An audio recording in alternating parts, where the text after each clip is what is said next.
નમસ્કાર દર્શક મિત્રો, વોઇસ ઓફ વડોદરા ન્યૂઝમાં આપનું હાર્દિક સ્વાગત છે।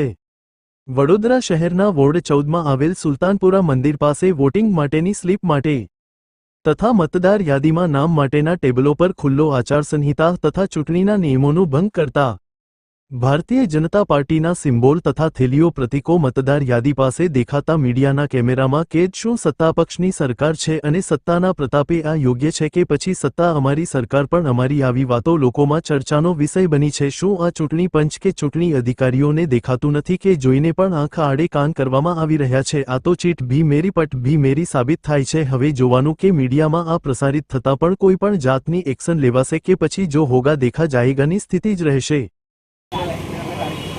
लागे ना हमारे तो कहीं से કેટલા મળતા? હા એવું આપડા ઓલી લાયા સીધા વડા પડી હા